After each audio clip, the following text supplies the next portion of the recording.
Ibu, Bapak, saudari-saudara yang terkasih, hari ini kita merayakan Natal dan ditandai dengan sedikit ada perubahan di dalam Ekaristi.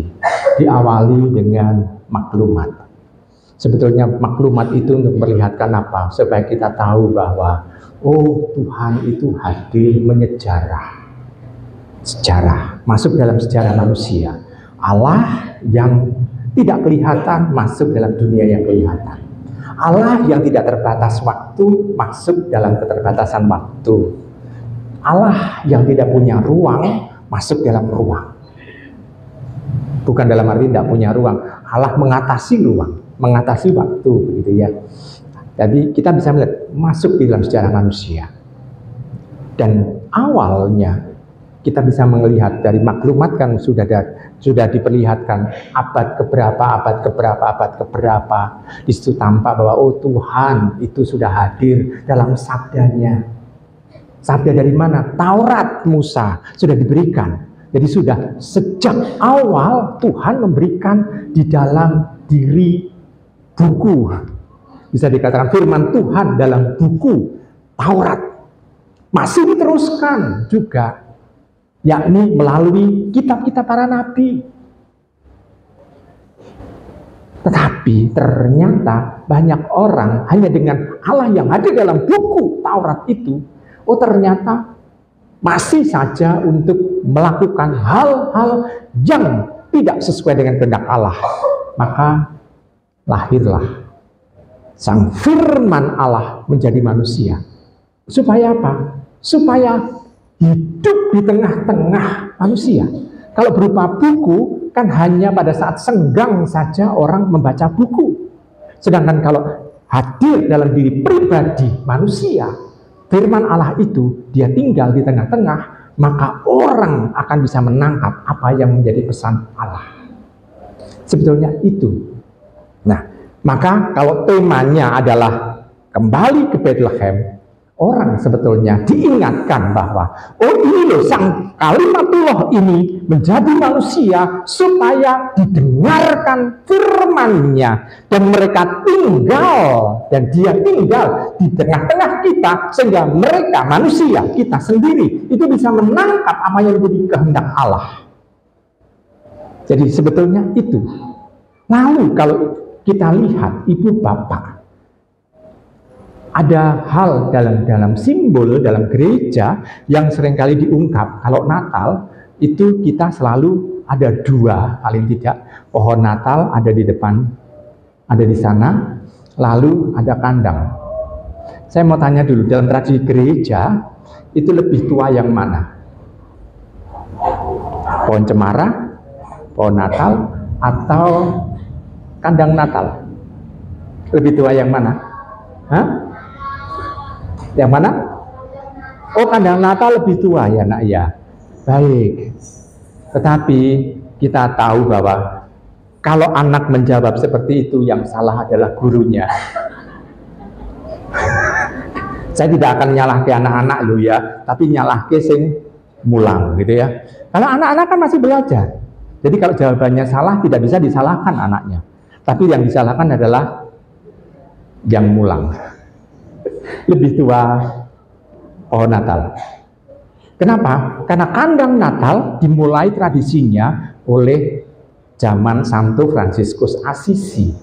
Fransiskus Assisi itu tahun 1200-an. Untuk apa? Kenapa kandang Natal ditampilkan?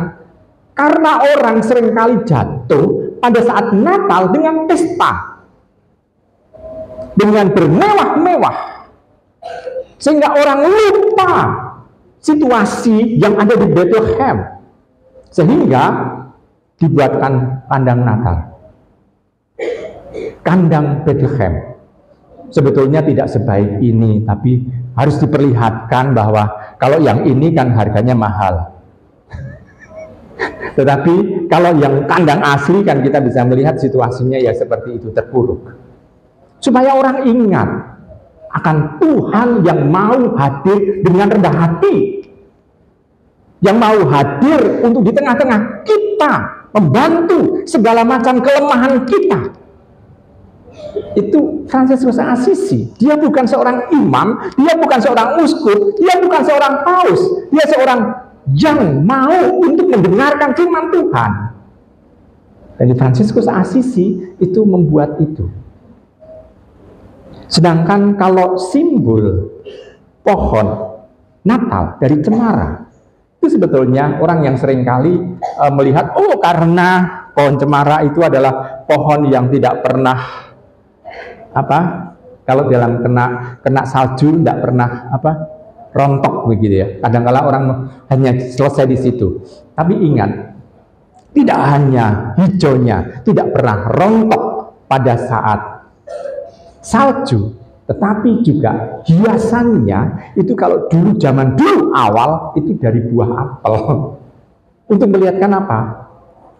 Dulu pada saat penciptaan dunia ada pohon yang membuat orang jatuh dalam dosa, yakni pohon apa?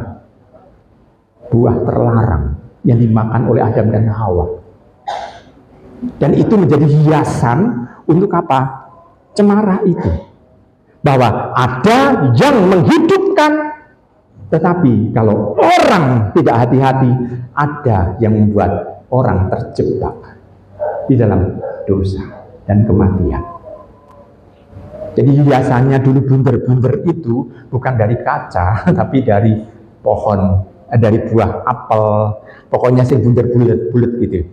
Untuk melihatkan apa? Kalau orang salah pilih, orang akan terjebak hanya kagum dengan hiasan Natalnya. Padahal hiasannya dari buah apel itu justru memperlihatkan ini simbol dari buah terlarang itu. Tapi kalau sekarang tidak ada lagi buahnya, tetapi simbol-simbol dari plastik atau dari kaca gitu. Kalau mau dimakan ya monggo, tapi itu bukan buah.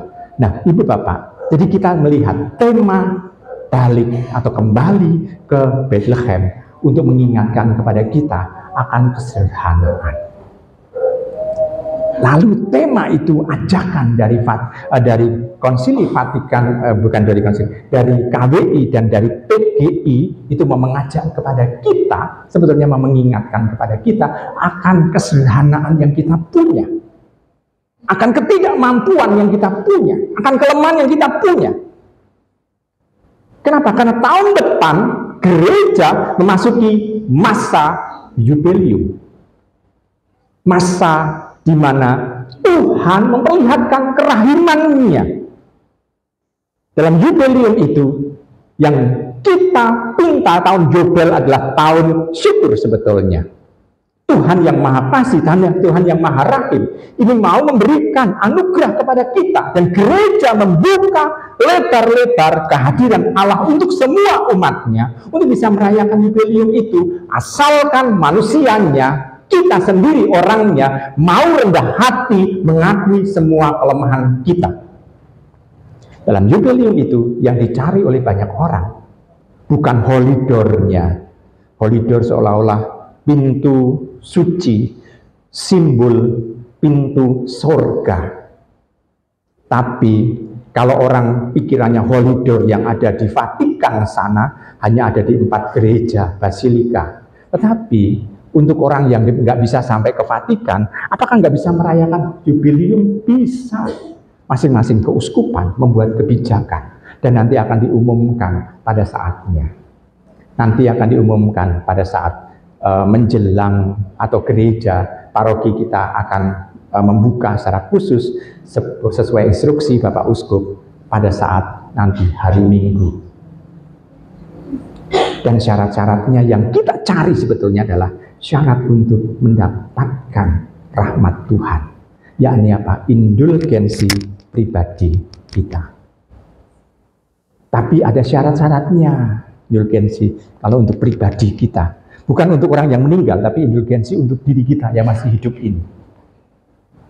Antara lain adalah pengakuan dosa, mendoakan intensi, lalu mengunjungi tempat yang ditentukan sebagai tempat perziarahan oleh Bapak Uskup kita. Nah, Ibu Bapak, Saudari, saudara terkasih dalam Tuhan, Maka kalau hanya bisa orang kalau ingat akan Bethlehem yang sederhana, lemah, namun justru mendapatkan kasih karunia.